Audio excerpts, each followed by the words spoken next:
ओम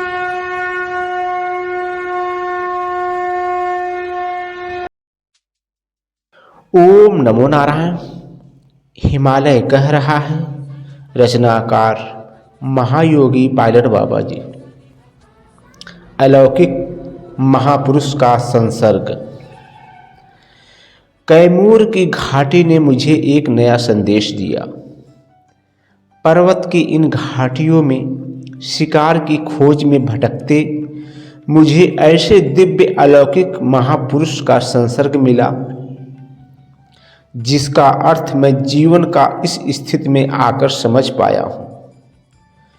मैं अपने कर्मों से मुक्त होकर लक्ष्य का भेदन कर अपूर्व शांत सागर में लहरों के साथ खो गया हूँ, जहाँ सब कुछ ईश्वरमय है। घाटियों में भटकते हुए हमें तीसरा दिन गुजर गया था। अभी तक हमें कोई ठोस शिकार हाथ नहीं आया था। छोटे मोटे शिकार को पाकर ही लोग संतोष कर रहे थे। तीसरे दिन हम सब नाले को पार कर दूसरी तरफ चल दिए।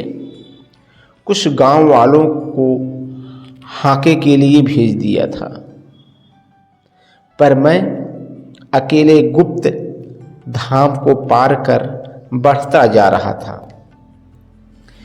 बीहड़ जंगलों में मैं घुसता गया। न जाने किस अनजान आकर्षण में पड़कर मैं सभी साथियों से अलग हो गया। राइफल हाथ में लिए मैं चला जा रहा था। मैं मस्त जंगल में बढ़ता जा रहा था। झींगरों की आवाजें चारों तरफ गूंज रही थीं। आसपास के पंछी मुझे देखकर चूं चूं बोल रहे थे। थोड़ी दूर तक वे सब मेरे ऊपर मंडराकर आवाज करते थे और ऊपर उड़ जाते थे। मैं चलता जा रहा था। जब कुछ अंधेरा ज्यादा होने लगा तो मैं रुक गया। काफी दूर निकल गया था। सुबह से ही जंगलों में घूम रहा था। मैं वहां से वापस लौट पड़ा। कैंप काफी पीछे था। साथी न जाने कहां खो गए थे। मैं अकेला था। अभी कुछ ही दूर लौटा था कि एक बाघ दिखाई पड़ा जो झाड़ियों में ओझल होकर चल रहा था। मैं उसकी तरफ लपका।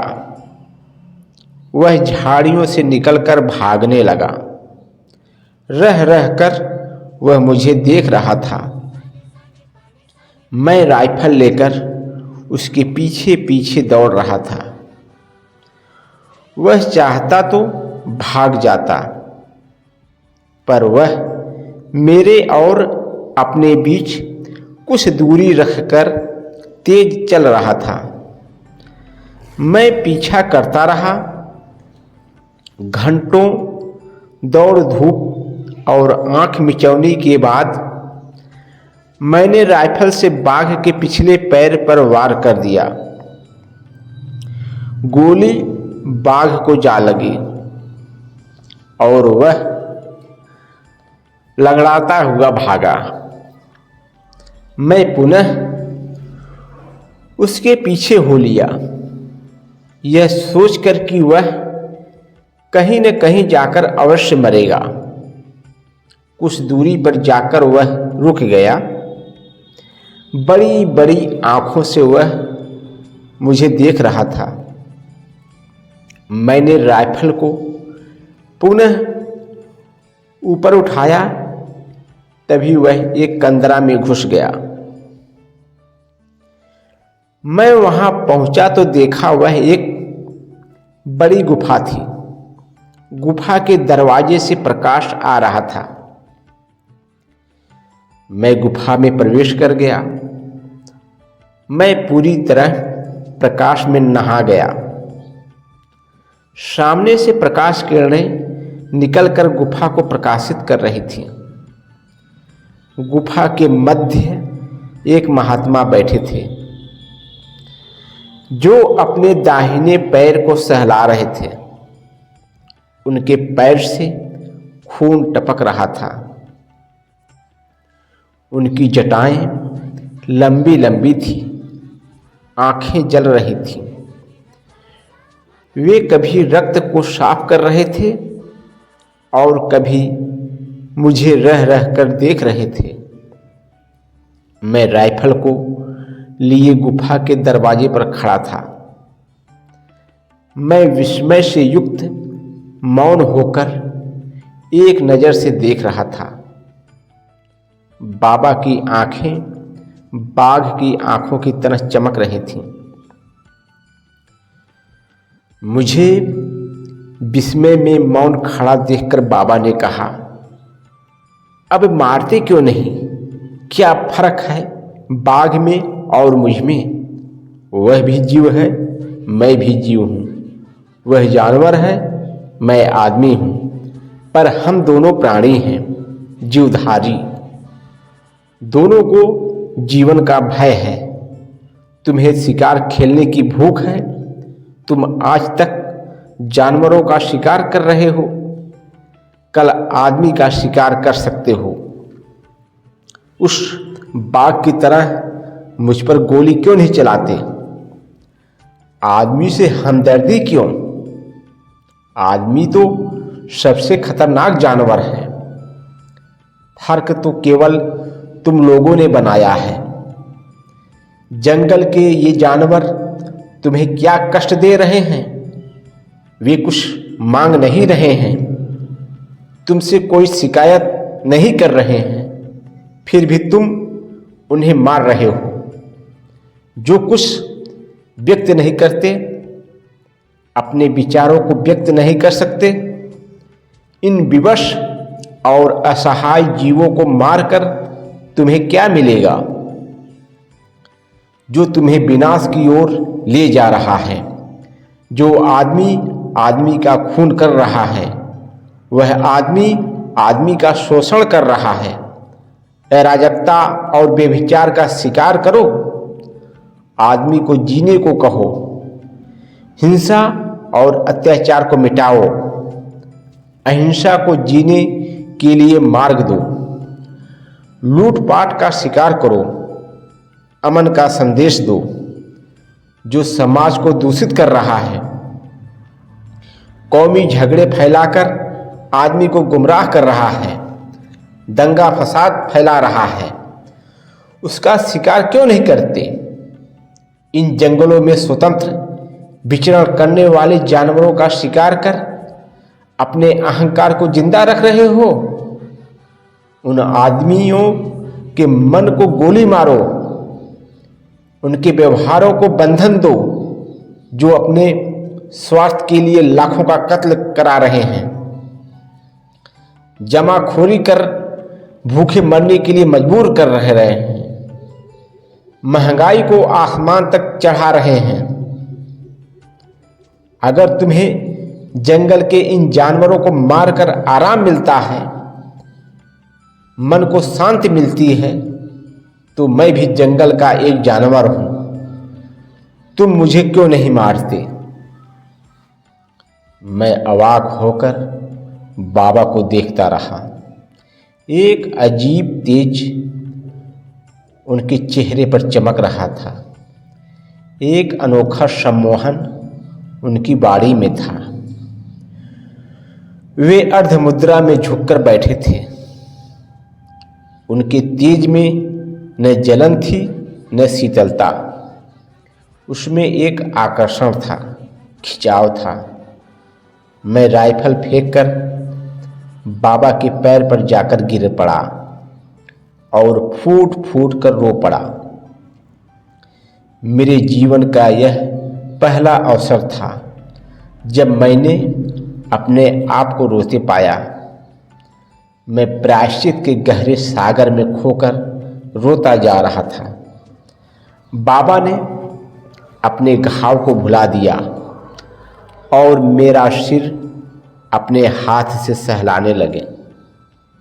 धीरे धीरे स्निग्ध प्रेम की धारा फूट पड़ी। मैं सब कुछ भुलाकर अनंत में खोता गया। बाबा को जंगल में टहलते देख रहा था।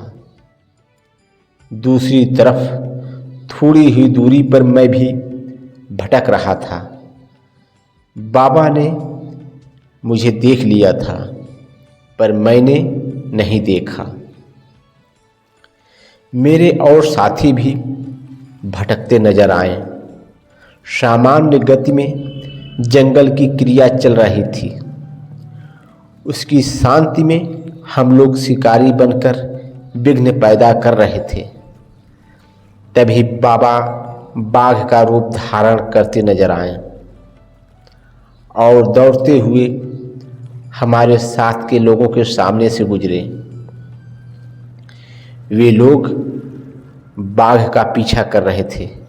बाघ जा रहा था। बाघ कैंप के पास जाकर छिप गया। वे लोग अपने कैंप के पास पहुंचकर खुश हो रहे थे। बाघ को भूलकर अपनी प्यास और भूख को मिटाने लगे। वही बाघ दौड़ता हुआ मेरे सामने आया। मैंने भी बाघ का पीछा किया और बाघ घायल हो गया। बाघ गुफा में आकर अपने असली रूप में आ गया। गोली जो बाघ को लगी थी, वही गोली का घाव बाबा के पैर में था। वह बाघ नहीं, बाबा थे। आगे मैंने अपने आप को प्रायश्चित करने के बाद, एक लंबी यात्रा के बाद, बाबा बनकर हिममंडित घाटियों में घूमते पाया। नदी के किनारे जंगलों में लाखों लोगों के बीच मैं अपने को पा रहा था। वह मेरा भविष्य था और वह मैं ही था। मैं अपने को अविस्मरणीय स्थितियों में गुजरता देख रहा था। तभी बाबा ने सिर पर से हाथ उठा लिया। मैंने अपने आप को शांत चित्त होकर बाबा के पैरों में पड़ा पाया। मैं बैठ गया तो देखा बाबा मुस्कुरा रहे थे। बाबा की मोहक मुस्कुराहट से अद्भुत तेजस्वी आकर्षण था। दुनिया के सभी तरह के प्रेम को समेटकर बाबा बैठे हुए थे। पैर का घाव मिट गया था। मैं कभी बाबा को और कभी उनके पैरों को देख रहा था।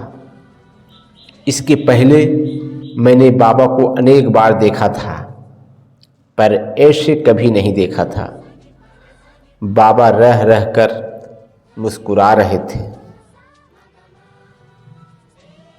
मैं चिंतन और मनन में लगा था। तभी उन्होंने कहा, वत्स, संयोग से ही यह होता है।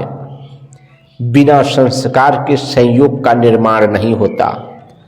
आदमी कर्म करता है, पर संस्कारों से संबंधित संयोग ही घटनाक्रम का निर्माण करता है। बिना संयोग के कुछ नहीं होता। यही काल की गति है। सब ईश्वरमय है। हम सब तो मात्र निमित्त हैं। प्रकृति द्वारा प्रायोजित इस संसार के भोक्ता हैं। तुमने जैसा देखा उस सबका घटनाक्रम ने निर्माण कर लिया है। वह क्रमबद्ध रूप से होता रहेगा। तुम चाहो या न चाहो, पर जो होना है वह होकर रहेगा। जीव कितने समय तक अपने आप को उलझा कर रख सकता है? वह प्रकृति द्वारा उपार्जित बंधन से मुक्त होने को सतत प्रयत्नशील है। आओ तुम्हें तुम्हारे कैंप तक छोड़ दूं। बाबा ने मुझे बांह पकड़कर उठा लिया और सुगवा घाट होकर कैंप तक ले आए। सुबह तक वे हमारे साथ रहे और सवेरे ही हम सासाराम लौट गए। उसके बाद मैं इस बार सरोज और बैरिस्टर सिंह के साथ आया था। मैं पत्थर पर बैठा पूरे अतीत को जगा रहा था। तभी सरोज कुमार सिंह आ गया, मुझे आवाज देने लगा, भाई साहब वहां पर वन मुर्गा है। और जोरों से हंस पड़ा तो वह कहने लगा, भाई साहब आपको क्या हो गया है।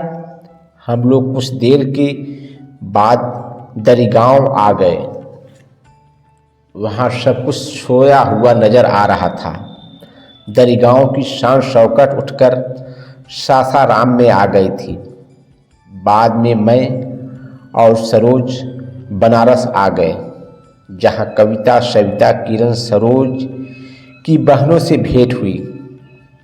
उमा मीरा प्रतिमा की अप्रत्याशित घटनाओं से संबंधित विचारों के साथ खेलता रहा। बनारस की गलियों में घूम घूमकर मैं अपने अतीत की यादों के साथ खेलता रहा। आदमी जहाँ खेलता है, पलता है और अपने जीवन के भावुक दिनों को बिताता है, वही सब ताजा होकर उसके सामने खड़ा हो जाता है। गंगा का किनारा और किनारे पर स्थित घाटों के साथ मैं बचपन में खेला करता था।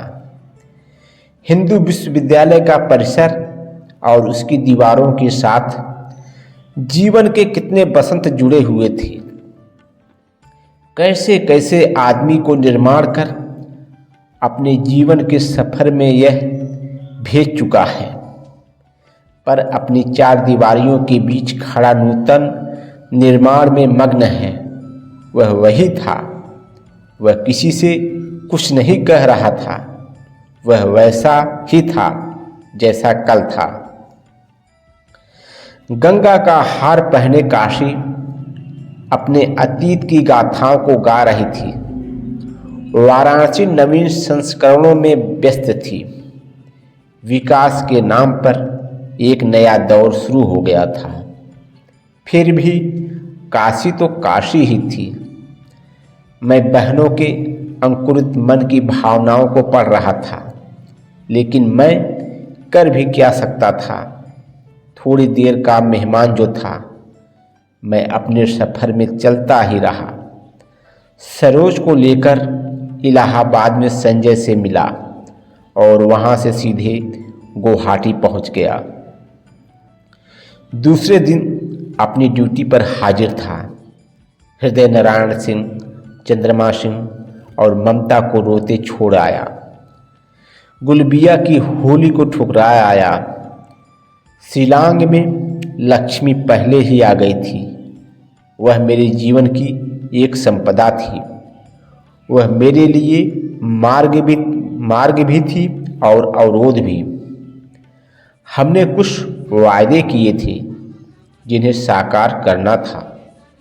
सरोज को कुछ दिनों तक शिलांग, चिरापुंजी और हैप्पी वैली घुमाकर दरिगांव भेज दिया और मैं अपने कर्तव्य की ओर बढ़ गया। कुछ लोग बदल गए थे, कुछ वही थे। सेना में आना और जाना लगा रहता है। मैं भी कुछ दिनों के बाद नेफा में चाबुआ आ गया। हिमालय की उपत्यकाओं में मैंने अनेक उड़ानें भरी। जीवन का भविष्य भी साथ साथ उड़ता रहा। चाय बागानों की रौनक देखी। इसके साथ ही नेताओं के अधिकारों का ज्ञान हुआ। इंजीनियर धतिगरा और केएल माथुर का सानिध्य मिला तो युवा पायलटों का संग। लक्ष्मी अपने पिताजी को लेकर वहां आ गई। हमारे स्क्वाइन और विग के अधिकारियों ने उनका बड़ा स्वागत किया। साथियों ने मेरे भाग्य की सराहना की तो कुछ लोगों के मन में ईर्ष्या होने लगी। लक्ष्मी अपने भविष्य को निश्चित करना चाहती थी। वह शादी के बंधन में फंसकर हम सफर बनकर जीवन को गुजारना चाहती थी। मैं भी तैयार था, पर भीतर कोई पर्दा डाल रहा था। संध्या को हम डिगबोई क्लब को जा रहे थे तो रास्ते में ही गाड़ी अचानक बंद हो गई। उतरकर हम लोगों ने देखा तो कोई खराबी नज़र नहीं आई। तभी बाबा आकर खड़े हो गए। हम और लक्ष्मी दोनों पहचान रहे थे। दोनों ने झुककर चरण स्पर्श किया तो मेजर जनरल की भौहें तन गईं। वे हमें बुरा भला कहने लगे, पर मैंने उन्हें ऐसा कहने से रोका। बाबा 2 रुपए लेकर जाने लगे। फिर रुककर उन्होंने कहा, अभी वह समय नहीं आया है जो तुम दोनों जीवन को बांधकर जीना चाहते हो। लक्ष्मी, अपने आप को वक्त के साथ छोड़ दो। समय सब कुछ कराएगा। इसे किसी बात के लिए मजबूर मत करना जो जीवन को हार में बदल दे। आदमी केवल वैभव और शादी करके संतान पैदा करने के लिए नहीं आता। उसका कुछ और कर्तव्य भी होता है जिसे वह भुला देता है। तुम दोनों वक्त के साथ साथ चलो। वक्त तुम दोनों को रास्ता बताएगा। बाबा के जाते ही कार भी चल दी। कुछ दिनों तक हम साथ रहे। फिर हम दोनों ने मिलकर चाबुआ के पास ही एक चाय बागान खरीद लिया, जिसमें एक छोटा सा पाइपर यान भी था। गोरा मालिक सस्ता ही देकर निकल गया। लक्ष्मी बागान में ही रहने लगी। उसे लेखन में रुचि थी। पाली सिन्हा के साथ मिलकर एक प्रेस खोला गया। पाली लॉर्ड सिन्हा परिवार की सदस्य थी। वक्त के कोड़ों की मार खाते खाते जब आदमी का अहंकार टूट जाता है तब वह कुछ भी करने के लिए तैयार हो जाता है। मैं भी एक तरफ से टूट रहा था तो दूसरी तरफ जुड़ रहा था। मैं कुछ भी नहीं कर रहा था, पर सब कुछ स्वतः होता जा रहा था, संयोग से या अकस्मात। पर मैं दोनों से एक और किनारे खड़ा था। मेरी भी एक जीवन वाटिका थी। उस वाटिका में फूल अभी नहीं लग पाए थे। भौतिक उपलब्धियों ने चारों तरफ से घेर लिया था। प्यार का वृक्ष बड़ा हो गया था, पर टहनियों ने अभी विस्तार नहीं लिया था। लक्ष्मी भी किसी वाटिका में संचित पुष्प थी जो टूटकर मेरे गले का हार बन जाना चाहती थी। दोनों तरफ निर्जन पथ पर वीरानी थी। हम दोनों के बीच बाबा खड़े थे। प्रतीक्षा ही जीवन बन गई थी।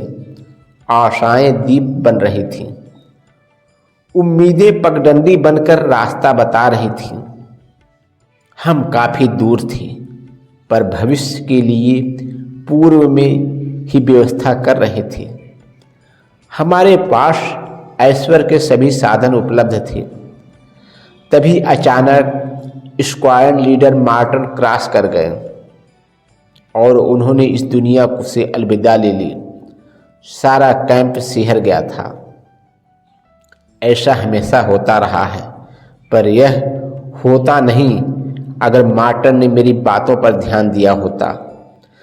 जब वह फ्लाइंग के लिए जा रहे थे तभी मैंने कहा था, मार्टन मत जाओ, आज के दिन बस किसी और को भेज दो।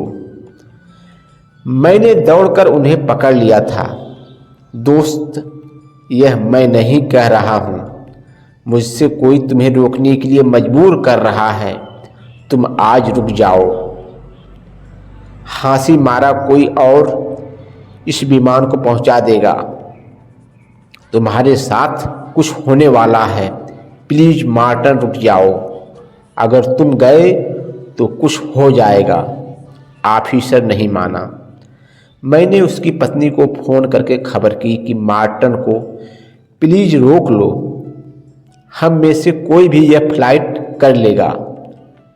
अगर मार्टन लौट गया तो लौट कर कभी नहीं आएगा। सभी लोगों ने मेरा मजाक उड़ाया। पत्नी ने भी व्यंग कसा और मार्टन चला गया।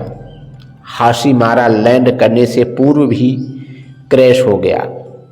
मार्टन कभी नहीं लौटा। अगर लौटा तो उसका शरीर का टुकड़े टुकड़े में बिखरा मांस का लोथड़ा। सभी को मौत का एहसास होने लगा था। पायलट का जीवन भी ऐसा ही है, किस वक्त उसका नंबर आ जाए और आकाश हमेशा के लिए उसे अपने में समेट ले। लक्ष्मी भी मार्टन की पत्नी को सांत्वना दे रही थी, पर क्या होता, वह तो गया। मार्टन की पत्नी मुझे देखकर और रो रही थी, पर वक्त उसे लेकर चला गया था। केवल रह गई थी स्मृतियाँ। आदमी के साथ ऐसा होता रहा है, एक के स्थान पर दूसरा आ जाता है और उसकी यादें ही रह जाती हैं। शेष अगले भाग में।